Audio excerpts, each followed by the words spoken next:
In a bustling city filled with tall buildings and busy streets, Ethan Carter lived a life most could only dream of. He was a billionaire, owner of a tech company that made apps used by millions. His penthouse overlooked the city's twinkling lights, and his garage held cars that gleamed like jewels. But Ethan was lonely. At 32, he had dated many women, yet none seemed to love him. They loved his wealth, his power, his name. Ethan wanted real love, the kind his parents had before they passed away when he was young. Their love was simple, built on laughter and trust, not money. So, Ethan made a bold choice. He would pretend to be broke, just an ordinary man, to find a woman who loved him for his heart, not his bank account. Ethan sat in his office, staring at the city below. His best friend and assistant, Mia, leaned against his desk. She was sharp, loyal, and the only one who knew his plan. "You're serious, Ethan?" Mia asked, raising an eyebrow. "You're going to ditch your fancy suits and act poor?" "Yes," Ethan said, his voice firm. "I need to know if someone can love me without all this."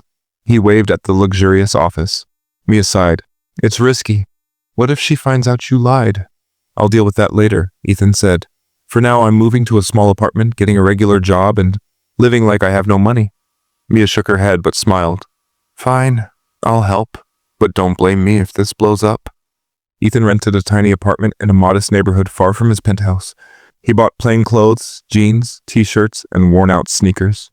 He traded his sports car for a rusty bicycle. To complete the disguise, he took a job at a local coffee shop, serving drinks and wiping tables. His billionaire life was hidden, locked away like a secret. The coffee shop, called Brew and Bean, was cozy, with wooden tables and the smell of fresh coffee. Ethan worked behind the counter, learning to make lattes and mop floors. His coworkers were kind but didn't suspect he was anything more than a new guy trying to pay rent.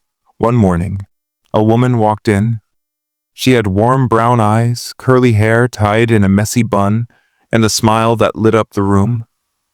Her name was Lila, a regular customer who always ordered a small black coffee and sat by the window, sketching in a notebook. Ethan noticed her right away. She was different, not flashy, not loud. She tipped generously even though she didn't seem rich. Her clothes were simple, and her bag was patched with colorful thread. Ethan felt a spark, something he hadn't felt in years. "Morning," Ethan said, handing Lila her coffee. "Drawing anything good today?" Lila looked up, surprised. "Oh, just doodles. Nothing special." "Looks special to me," Ethan said, glancing at her sketch of a bird. "You've got talent." Lila blushed. "Thanks. You're new here, right?" "Yeah. Name's Ethan." He smiled, keeping his story simple. "Just trying to make ends meet." "I get that," Lila said. "I'm a teacher. Doesn't pay much, but I love it." They chatted briefly before Lila returned to her sketches. Ethan watched her, his heart racing. Could she be the one? He decided to find out. Over the next few weeks, Ethan and Lila grew closer. She came to the coffee shop every morning, and their talks got longer. Ethan learned Lila taught art to kids at a community center. She loved her job, but struggled to afford supplies. She lived in a small apartment shared with a cat named Whiskers, and dreamed of opening her own art studio someday. Ethan kept his story plain. He told Lila he was a drifter, working odd jobs to survive. He said his apartment was cramped, his bike was his only ride, and he had no big plans. Lila never asked about money, she just seemed to enjoy his company. One day, Lila invited Ethan to her art class. "The kids would love a new face," she said. "You don't have to draw. Just hang out." Ethan agreed, nervous but excited. At the community center, he met Lila's students, a group of loud, happy kids who painted with messy hands. Lila was patient, guiding them with a gentle voice. Ethan helped pass out brushes, laughing when a kid smeared paint on his shirt.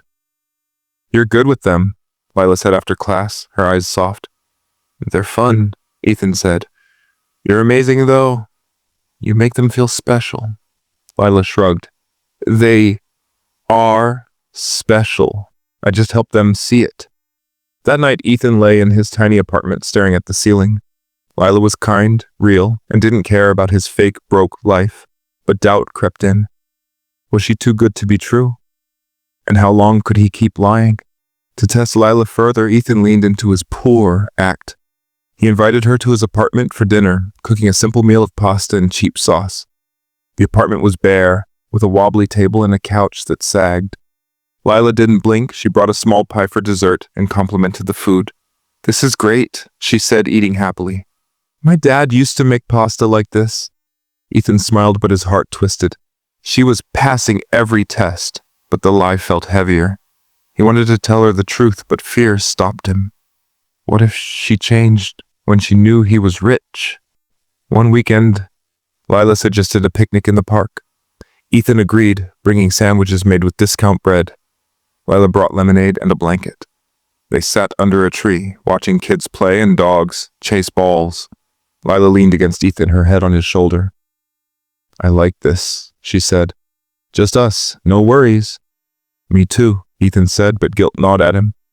He was falling for her, but his secret loomed like a storm. Trouble came when Mia called Ethan one evening. "Your company's in the news," she said. "A big article about you. They've got your picture." Ethan's stomach dropped.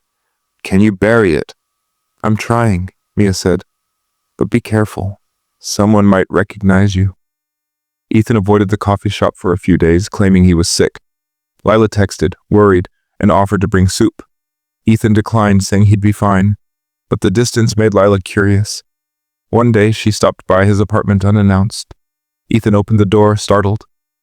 Lila held a bag of groceries, her face concerned. "You've been weird," she said. "What's going on?" "Nothing," Ethan lied. "Just feeling off." Lila frowned. "Ethan, I like you, but if you're hiding something, just tell me." Ethan's heart raced. He wanted to confess, but fear held him back. "I'm fine," he said. "Really?" Lila left, but her eyes were hurt. Ethan cursed himself. He was pushing her away, all to protect his test. A week later, disaster struck. Lila was at the coffee shop when a customer left a newspaper on a table. The headline read, "Tech billionaire Ethan Carter, the man behind the apps."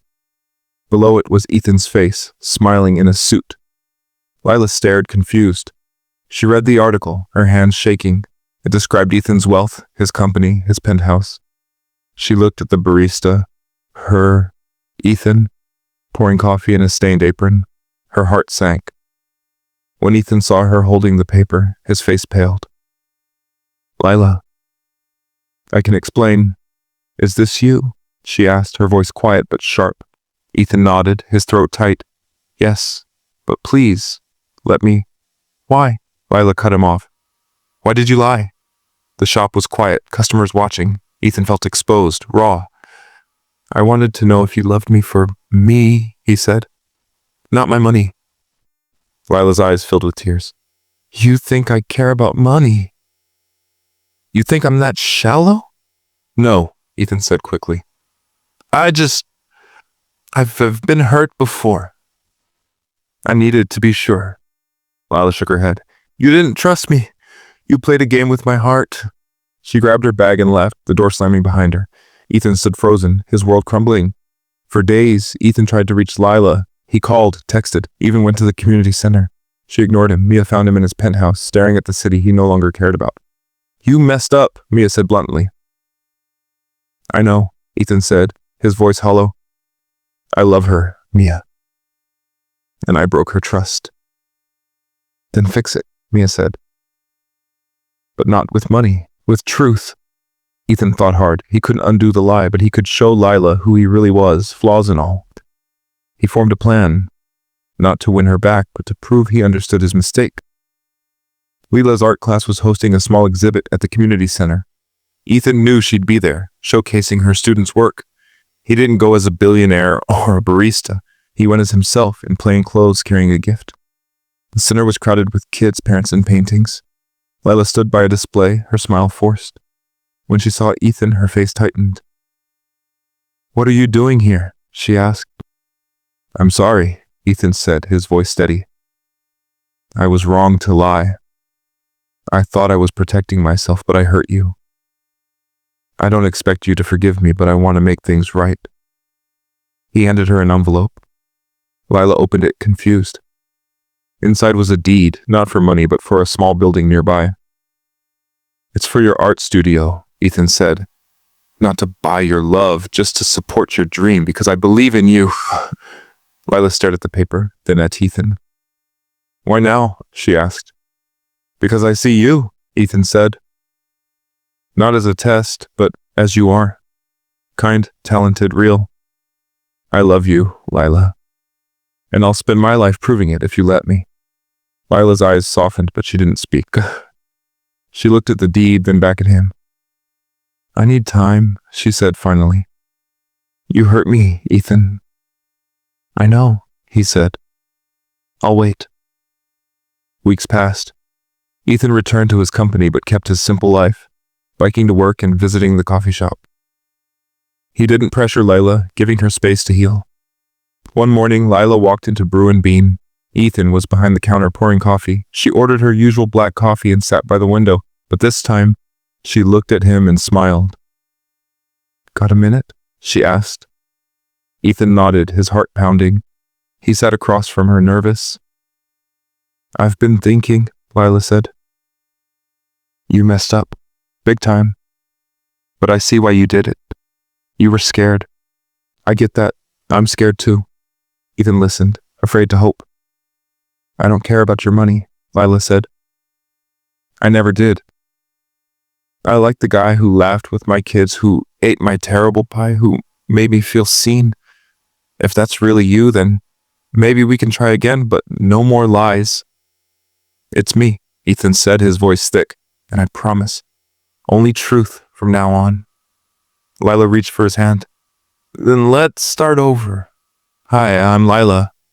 Ethan grinned, squeezing her hand. Hi, Lila. I'm Ethan, just Ethan. Ethan and Lila took it slow, rebuilding trust step by step. He stayed involved with her art classes, even after she opened her studio. He sold his penthouse, choosing a modest home where they could build a life together. His wealth was there, but it wasn't the heart of their story. Lila taught Ethan that love wasn't a test. It was a choice, made every day through honesty and care.